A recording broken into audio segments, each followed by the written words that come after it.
So, we're not far from Advent, and I always preach kind of an Advent series, which I'll be doing.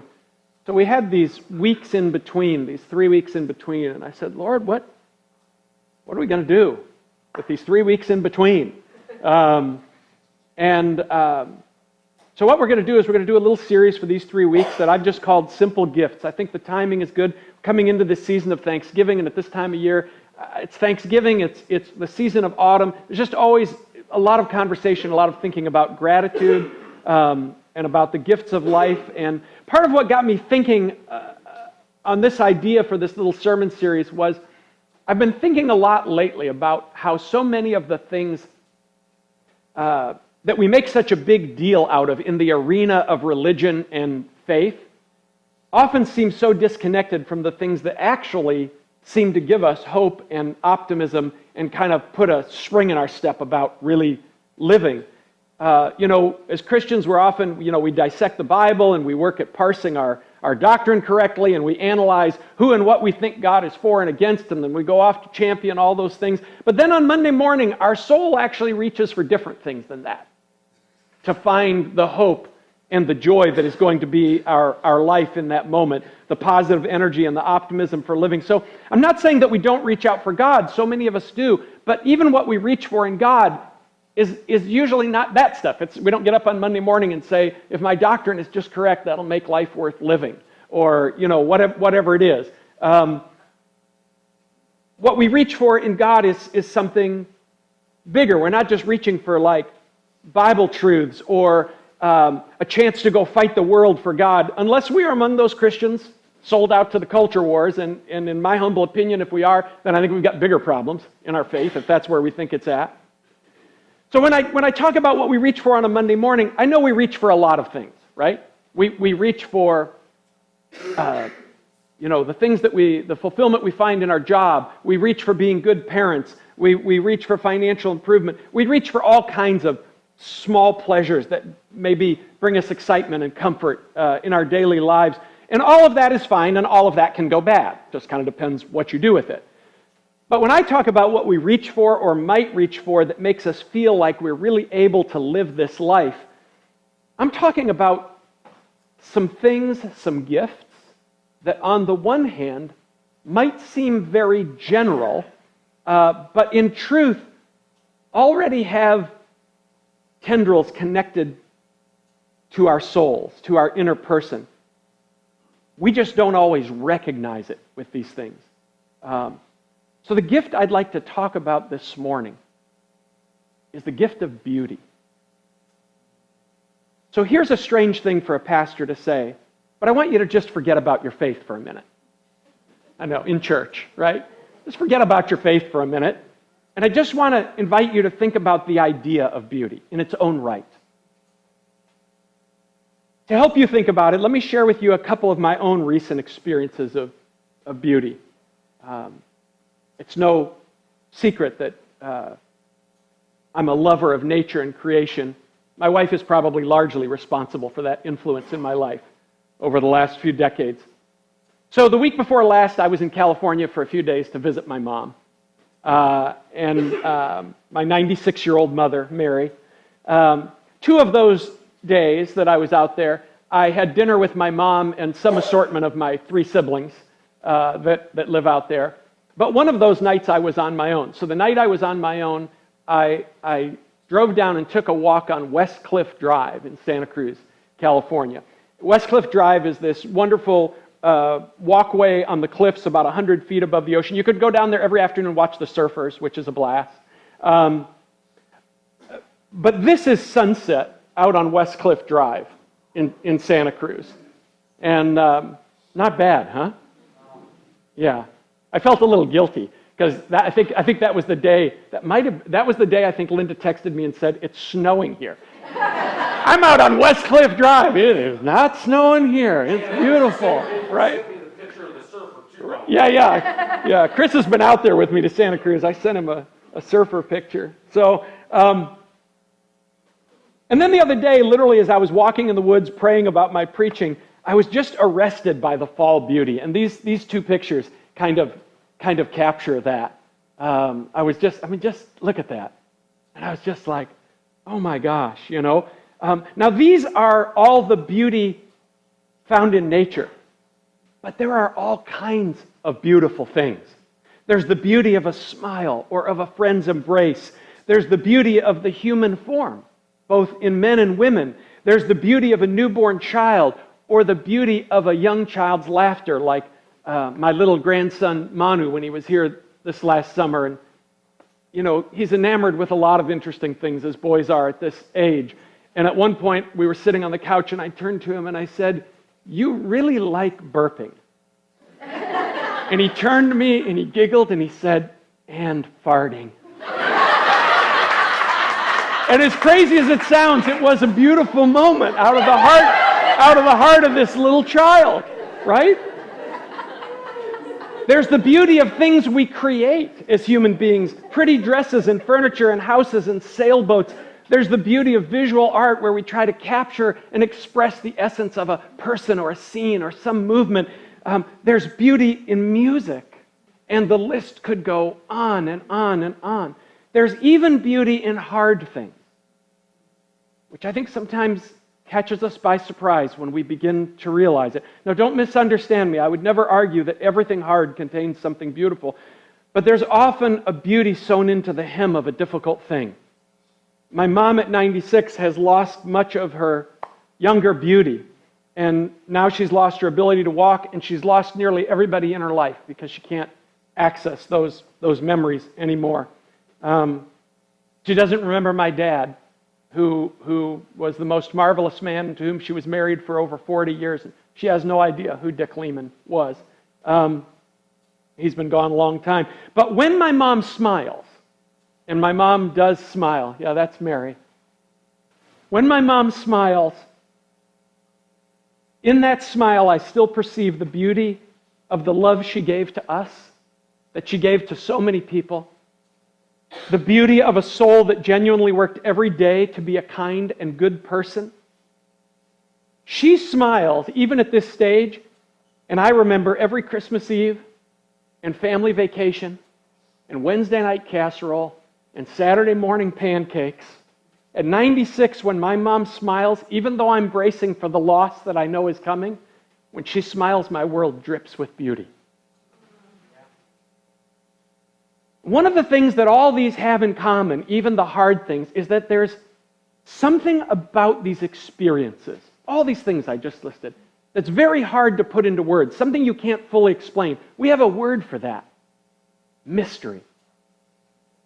And I think this is why these experiences penetrate my soul so deeply. From the wonder of sunsets and oceans to the bittersweet of these later moments with my mother, all of them contain something beautiful that's bigger than me that I can't quite put into words. The Catholic theologian Hans Urs von Balthasar wrote, "In the end, only something endowed with mystery is worthy of love.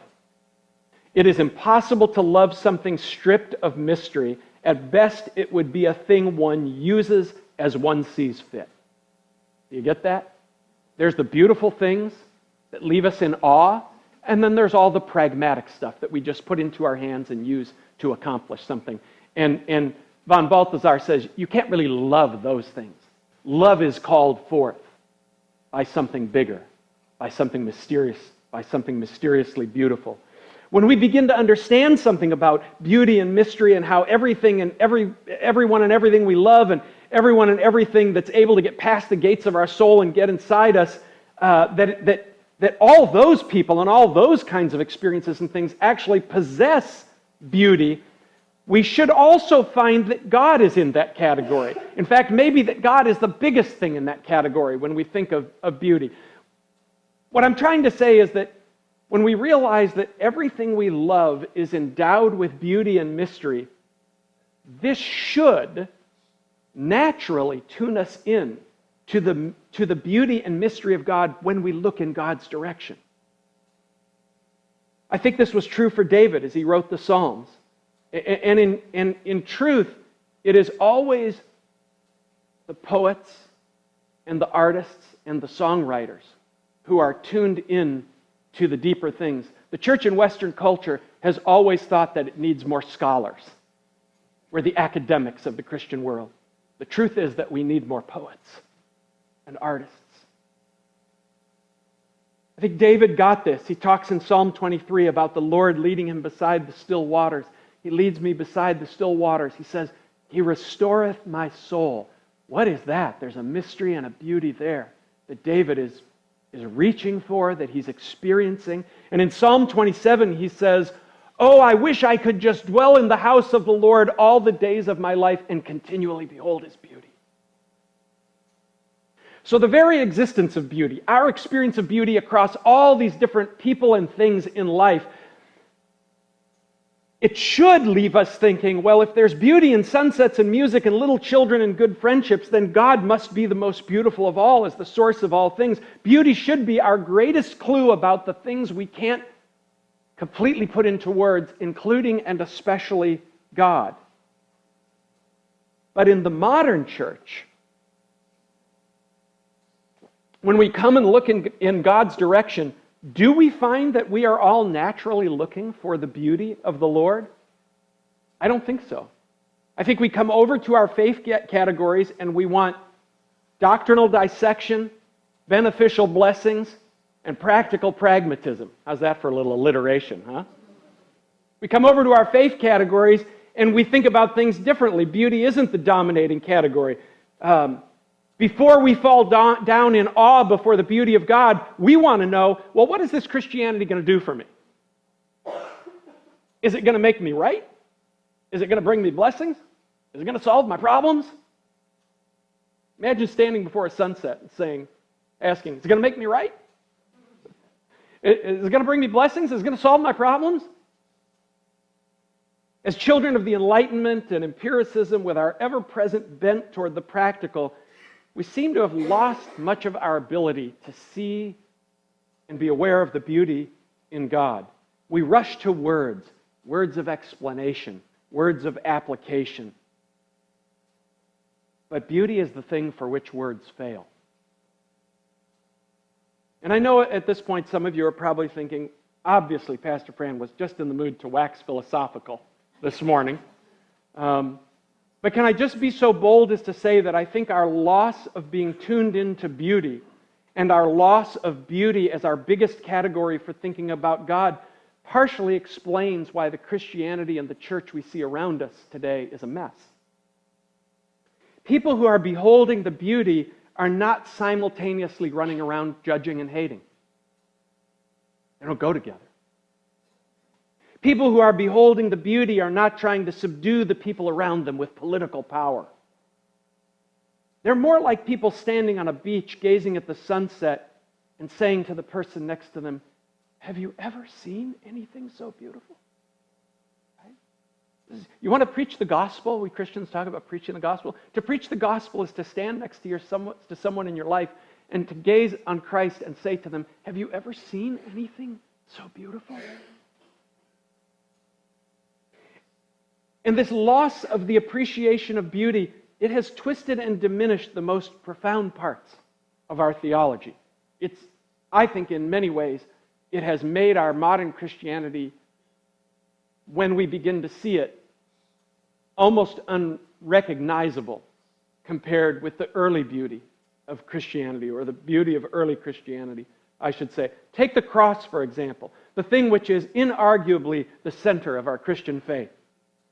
The modern Christian sees it and has been taught to see the cross as a transaction. God needed a whipping boy for His wrath. Jesus was willing to do it, so God vents all His anger at us for our sin onto Jesus on the cross. Jesus takes it, and then God somewhat reluctantly says, okay, I guess I can let you off the hook now because my wrath and my justice have been satisfied. It's a quid pro quo theology of the cross. It's pragmatic. We look at it and we say, well, that's just what needed to happen. But there's very little talk in there of the mercy of God or the heart of God, or really of love if we are understanding love as the great beauty that it is. So here's what I want to do at this moment. I want you to think of a couple of the most beautiful things, or maybe just one, that you've seen or experienced. Could be with a person, or it could be something you've seen visually. Danielle, it could be a piece of music that you've heard. I want you to get into your mind and your heart for a moment something beautiful that you've seen or experienced.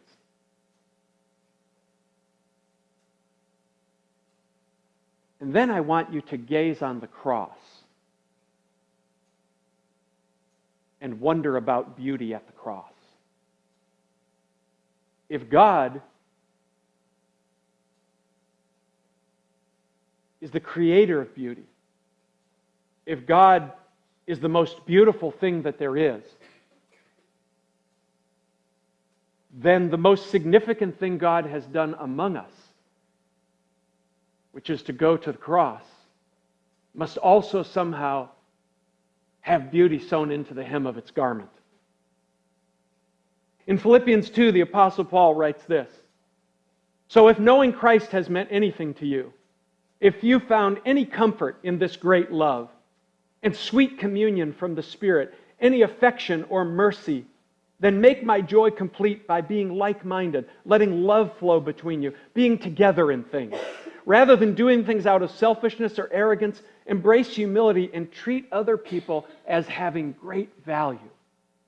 And then, and I'm going to paraphrase this part, but this is what he goes on to say in the next few sentences after that. He says, "So let this way of thinking be in you that was inside Jesus." Got that? This way of thinking that was inside Jesus. Let it live inside you. So what is that? "Who, even though he was God, didn't try to make himself important in the eyes of others.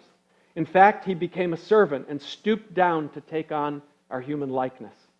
And then walking around down here like one of us, he honored the path of humility, even to the point of death, and of all things, death on a Roman cross. And because he did this, the Father has highly exalted him and given him the name above every name, that at the name of Jesus every knee should bow and every tongue confess that Jesus Christ is Lord, to the glory of God the Father." Now that last part of what Paul writes there is actually a quote from the prophet Isaiah, where Isaiah is saying that someday every knee will bow and every tongue will confess that Jehovah is the ruler of all. Now, Paul takes that and he applies it to Jesus. But do you really understand what Paul is describing? Paul's not just saying, because this is so often, I've even heard this specific passage taught this way. We so often have been given this idea, because that's a very well-known verse, isn't it, among Christians? Every knee shall bow, every tongue will swear that Jesus Christ is Lord, to the glory of God the Father. And the way we've often heard it, the way we've often been taught it, is that, we put a little look on our face like this. We say, someday everybody's going to bow before Jesus. Jesus is the one. That's not what Paul's saying. Paul's saying that God, in his great and merciful love, remember what Paul says in 2 Corinthians 5? That God was in Christ. He was in Jesus, reconciling the world to himself at the cross. That God, in his great love, has taken on our likeness, become one of us, walked among us, not coming down as the ruler that he is and could choose to act in that way, but coming down and taking this path of humble love and becoming a servant to us. Let's let that sink in. God's choice was to become a servant to us, to our need, and to live out this humble path of love all the way to death on a cross.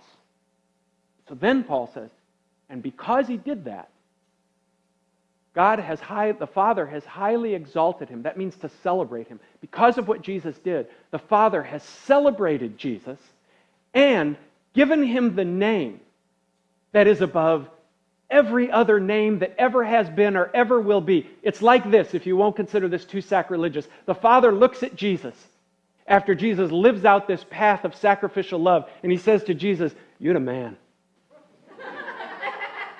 There is never going to be anybody who ever lived in this earth, Jesus, that has a name higher than you because of the way that you lived out this love." So then when he says, God has celebrated him and given him the name that is above every other name, and then he says that at the name of Jesus, every knee should bow and every tongue confess. You know what he's saying? He's not saying, because someday everybody's going to. He's saying someday everybody is going to bow in astonishment and confess in astonishment before the greatness of love. Before the greatness of love. This is the thing. And ever since Adam and Eve went to the fruit market on that fateful day, Jesus is the only person who's lived that love so radically and fully and completely. And someday, every knee is going to bow down and say, love is the thing. And every mouth is going to open and say, love is the thing. Love is the most beautiful thing. And if the cross does anything to us, it should draw us to the beauty of love. By the way, you know the Beatitudes? We talk about those pretty often around here. Blessed are the poor in spirit, for theirs is the kingdom of the heavens. Blessed are those who mourn, for they shall be comforted. Blessed are the meek, for they shall inherit the earth. Blessed are those who hunger and thirst for everything to be made right, they shall be filled. Blessed are the merciful, for they shall obtain mercy. Blessed are the pure in heart, those whose motives are right. That's what that means. We sometimes say, what you see is what you get. Blessed are the pure in heart, for they shall see God. Blessed are the peacemakers, for they shall be called the sons and daughters of God. Have you ever noticed that beatitude, the word we give to it, the Beatitudes, that the first four letters of that in the word beauty, that they have the same first four, that's because they come from the same place. The reason those sayings are called the Beatitudes, that name was given to them because what that word is saying is this description of life that Jesus gives in those statements is the blessedly beautiful life. That's it. That's what it is to know God. And to be changed and restored as a human being is to be brought into the blessedly beautiful life and grown into that. And that's what the love that we stand before at the cross actually is. It's the life described in the Beatitudes: humility, right motives, an open heart, desire for everything to be right for everyone, peacemaking. It's that life. The cross is that life in full flower. And I know all this might sound like kind of a lot of high and lofty falderall. But what I'm trying to say is that if we lose profound beauty as our greatest awareness in life, as the great plot of the story that we find ourselves in, then we're screwed. Then we're never going to get life, and we're never going to get beautiful Christianity. So let me just end by suggesting that as you walk through the world and seek to sort out the darkness from the light in your own life, that you give primacy of place to one thing, and one thing only, and that's beauty. Because if you strip that away from any of the pieces of life, any of the way that you're trying to understand life, your assessment, your understanding will go askew. And let me just remind you that you don't actually have to look very far to see beauty. It's right around you in this room this morning.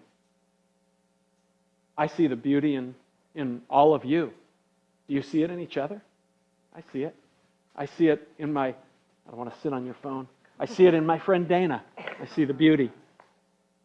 I see the beauty in my kind of crazy friend Chris Hadaball. You know it's true. You know it's true, Kelly. You know. You said kinda, right? Kinda. Oh, he's not completely crazy. I see it in my longtime friend Rita. We were just catching up this morning and telling old stories, and we've had a lot of good journey, haven't we? Yeah. Don't turn this Christian thing into a bunch of rules and doctrine and political crap and, I don't know, moralism and all the other things you want to kind of twist it into. Gaze on the cross and see the beauty of love. Let it change you, and then let it change you some more, and then let it change you some more.